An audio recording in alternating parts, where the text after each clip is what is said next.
Hello students, how are you all. तो जैसे कि लास्ट वीडियो में हम लोग कवर कर चुके हैं balancing of the unbalanced equations.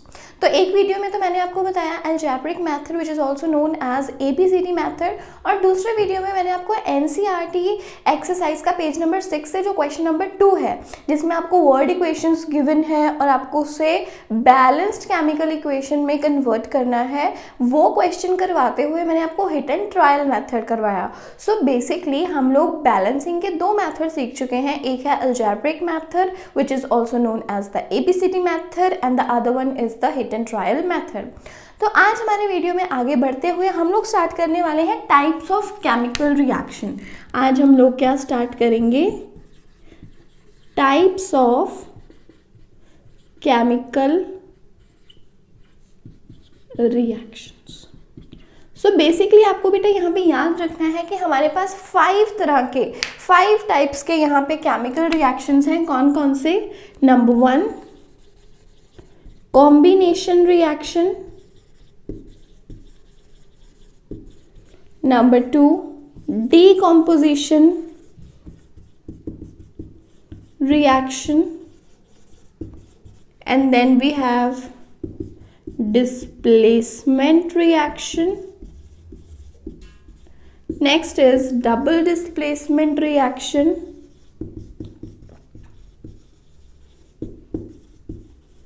and the fifth one is redox reaction.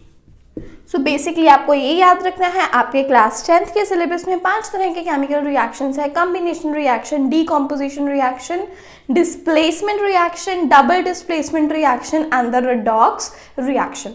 अभी हम लोग इन केमिकल रिएक्शंस को 1 by 1 स्टडी करेंगे। तो आई होप आप लोगों ने ये 5 नेम्स जो है वो नोट कर लिए होंगे, और हम लोग यहाँ पे सबसे पहले स्टार्ट करने वाले हैं with that of combination reaction. अपने कॉपी पर हेडिंग लगा लीजिए कॉम्बिनेशन रिएक्शन, जो कि हम लोगों का आज का मेन टॉपिक है। Combination reaction, combination. सो देखिए यहां पे वर्ड कॉम्बिनेशन रिएक्शन जो है, it came from the word combine. किस वर्ड से आया ये? कंबाइन, कंबाइन होना। मीन्स यहाँ पे बेसिकली हमारे पास क्या रहेगा? मान लो जैसे कि ये है, दिस इज समथिंग ए, ये आपका कोई रिएक्टेंट ए है and this is reactant B. जब ये दोनों कंबाइन कर जाएंगे तो ये क्या बन गया? A B. मतलब ए सिंपली क्या हुआ? बी के साथ कंबाइन होने पर इसने हमें क्या दे दिया? A B. सो एक ऐसा रिएक्शन, अभी हमने क्या बोला? ए plus B that gave us AB. So a reaction in which 2 or more reactants combine to give a single product. मतलब जो आपके reactants हैं वो 2 या 2 से ज़्यादा हो सकते हैं, लेकिन जो प्रोडक्ट आएगा, प्रोडक्ट सिर्फ 1 आएगा, एक ही प्रोडक्ट बनेगा, सिंगल प्रोडक्ट। ये चीज़ आपको याद रखनी है कॉम्बिनेशन रिएक्शन में। तो चलिए इसका डेफिनेशन लिख लीजिए। Combination reaction is the one in which 2 or more reactants combine to form a single product. So ऐसा रिएक्शन जिसमें 2 या 2 से ज्यादा रिएक्टेंट्स कंबाइन कर रहे हैं एक सिंगल प्रोडक्ट बनाने के लिए, तो ये है आपका कॉम्बिनेशन रिएक्शन। आप इसको एग्जाम्पल की हेल्प से बहुत ज़्यादा अच्छे से समझ पाएंगे। सबसे पहले आपने ये नोट कर लिया, आपने जनरल फॉर्म लिख लिया हुआ है। ये रिएक्शन का जनरल फॉर्म क्या है? What is the general form? Generally क्या होगा? कोई एक रिएक्टेंट ए किसी रिएक्टेंट बी के साथ कंबाइन करके क्या प्रोवाइड करेगा? A B.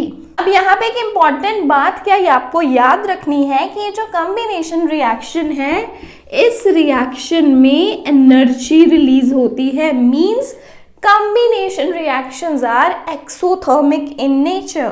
क्या याद रखेंगे? Combination reactions are exothermic in nature.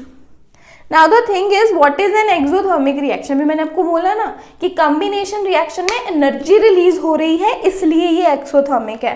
सो इसका मतलब यही हो गया कि एक्सोथर्मिक रिएक्शंस वो होते हैं जिनमें एनर्जी रिलीज हो। Exothermic reactions are the one in which energy is released. So those reactions in which energy is released are known as exothermic reaction and combination reactions are exothermic. जो combination reactions है वो क्या है? exothermic है। अब इसका example हम लोग देख लेंगे। सबसे पहले आपने इसको नोट कर लिया, नहीं तो वीडियो को पॉज कीजिए और यहाँ से नोट कर लीजिए, और फिर हम लोग फिर आगे भी इसके बारे में कुछ इंटरेस्टिंग फैक्ट्स जो हैं उन्हें जानते हैं। चलिए भाई, चलिए अब एनसीईआरटी में कॉम्बिनेशन रिएक्शन का एक बहुत ही अच्छा इलस्ट्रेशन दे रखा है। जहां भी ये कॉम्बिनेशन रिएक्शन शुरू हो रहे हैं, आप देख सकते हो वही पेज पर बना रखा है एक beaker. There is a beaker, और बीकर में क्या है? In beaker there is water. Beaker में क्या है? पानी। There is water. और साथ में यहाँ पे इन्होंने ऐड कर दिया इसमें calcium oxide which is also known as quicklime. So they have shown the reaction between quicklime and water. Quicklime is CaO. This is quicklime. किस में ऐड कर दिया इसको? वाटर में। और क्या बन जाएगा? Calcium hydroxide CaOH whole twice. Quicklime upon reacting with water is going to give you CaOH whole twice, which is also known as slaked lime, जिसे और क्या कहा जाता है? slaked lime. याद रखिएगा quicklime का केमिकल नेम क्या है? Calcium oxide, which upon reacting with water gives you calcium hydroxide. अभी जो एक फैक्ट हम लोगों ने पहले पढ़ा, that combination reactions are exothermic in nature, तो ये उस चीज का बहुत ही अच्छा इलस्ट्रेशन है। कहा गया है कि अगर एक बीकर जिसमें पानी है और आपने उसमें calcium oxide that is quicklime add कर दिया, तो कुछ समय बाद अगर आप बीकर को टच करके देखेंगे, आपको पता चलेगा कि जो बीकर है वो गर्म है। बीकर जो है वो थोड़ा गर्म हो गया। इसका मतलब क्या हुआ? इस रिएक्शन के दौरान कुछ हीट जो है वो इवॉल्व हुई होगी। कुछ हीट जो है इस रिएक्शन के दौरान इवॉल्व हुई होगी, इसलिए टच करने पर ये बीकर क्या था? गर्म। और ये एक बहुत अच्छी इलस्ट्रेशन है that this reaction is combination reaction. Since heat is evolving in this reaction, therefore combination reaction is exothermic in nature, और इसीलिए ये एक्सोथर्मिक है नेचर में। इसके अलावा एक और बहुत ही अच्छी यहाँ पे एग्जाम्पल है हमारे कॉम्बिनेशन रिएक्शन की, मैग्नीशियम रिबन वाली। मैग्नीशियम रिबन को जब भी ऑक्सीजन के प्रेजेंस में बर्न किया जाता है तो ये वाइट डैजलिंग फ्लेम के साथ बर्न होता है और प्रोड्यूस करता है magnesium oxide that is MgO। ये चीज़ आपको याद रखनी है। Magnesium upon reacting with oxygen gives magnesium oxide and it Burns with a white dazzling flame. कौन? मैग्नीशियम। मैग्नीशियम रिबन और magnesium Burns with a white dazzling flame. White dazzling flame के साथ जो मैग्नीशियम रिबन है वो burn करता है, magnesium oxide बनेगा। अब देखिए यहाँ पे हमारे पास कितने रिएक्टेंट्स हैं, एक रिएक्टेंट मैग्नीशियम और दूसरा ऑक्सीजन। दो रिएक्टेंट्स हैं यहाँ पे, प्रोडक्ट सिर्फ एक ही बना है that is MgO, magnesium oxide. तो ये चीज़ आपको याद रखनी है कि ये भी हमारे कॉम्बिनेशन रिएक्शन है, क्योंकि रिएक्शन के दौरान वाइट डैजलिंग फ्लेम पैदा हो रही है, तो ये इसकी एक करैक्टरिस्टिक है। इसके अलावा मैग्नीशियम ऑक्साइड के बारे में आपको मैं एक इंपॉर्टेंट बात बताऊं तो ये है मैग्नीशियम ऑक्साइड इज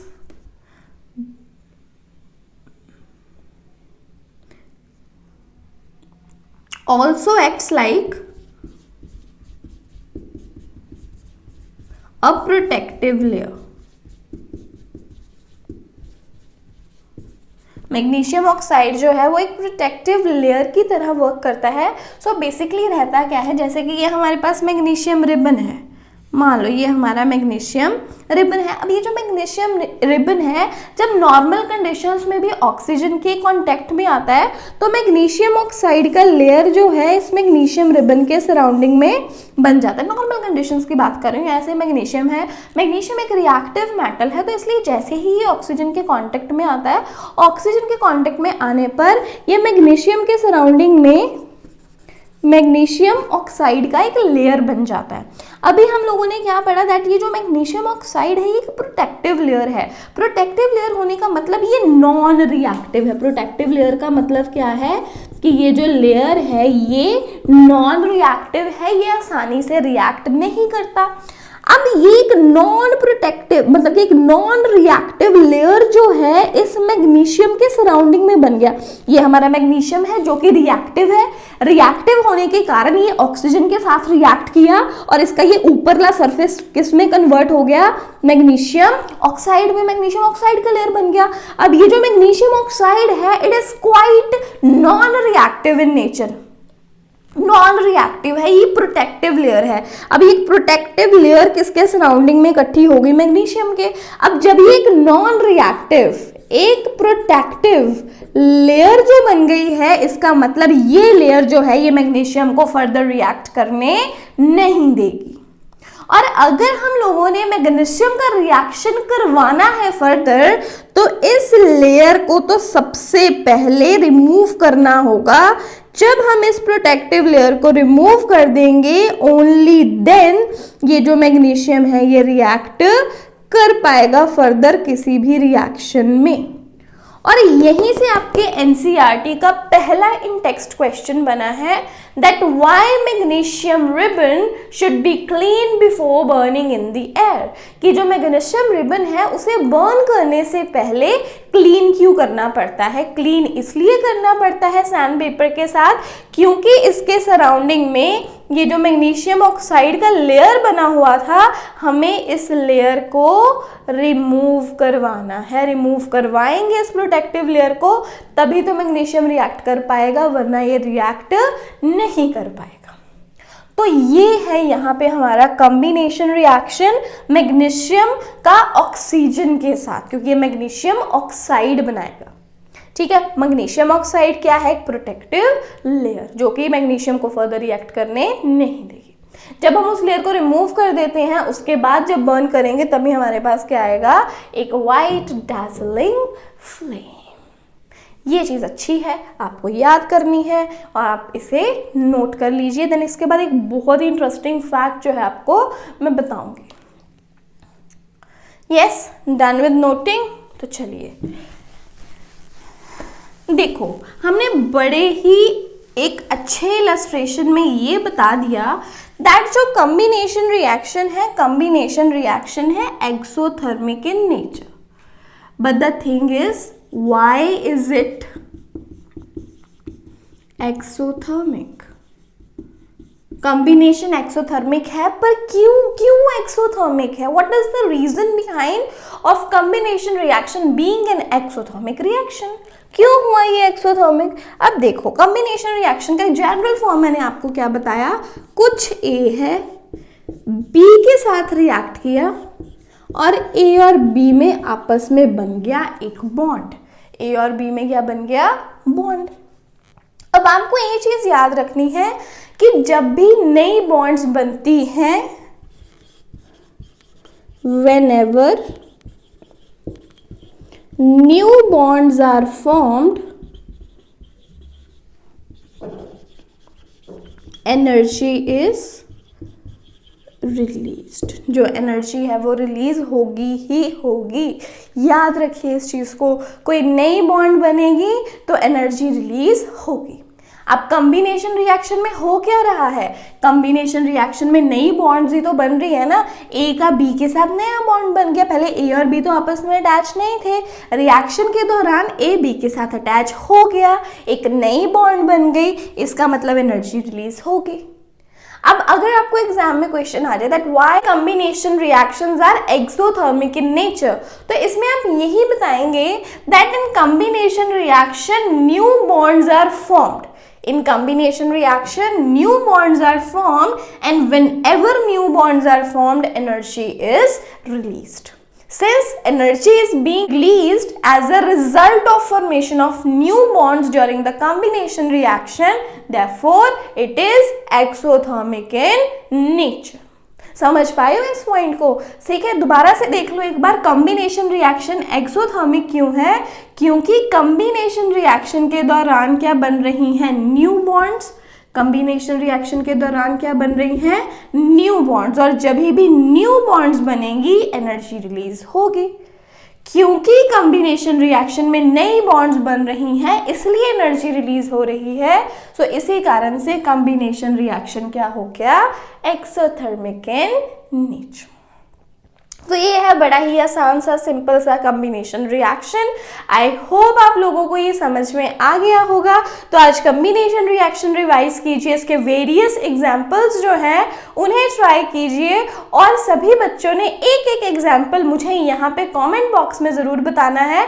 कोशिश कीजिएगा कि वो जो रिएक्शन है वो रिपीट ना हो। जो एक बच्चे ने बता दिया वो तो सबको पता चल गया, दूसरा बच्चा कोई और रिएक्शन बताएगा। तो अभी आप लोगों ने कमेंट बॉक्स में अपनी तरफ से कॉम्बिनेशन रिएक्शंस जो है वो बताने हैं। आज के लिए इसे रिवाइज कीजिए। कल हम लोग इससे भी इंटरेस्टिंग, इससे भी इंपॉर्टेंट डिस्कस करेंगे डीकॉम्पोजिशन रिएक्शन। तो चलिए आप जल्दी से रिवाइज कर लीजिए। अगर आपने हमारे चैनल को सब्सक्राइब नहीं किया है तो सब्सक्राइब भी कर लीजिए, प्रेस कर दीजिए बेल आइकन। और अभी हम लोग मिलेंगे हमारे अगले वीडियो में।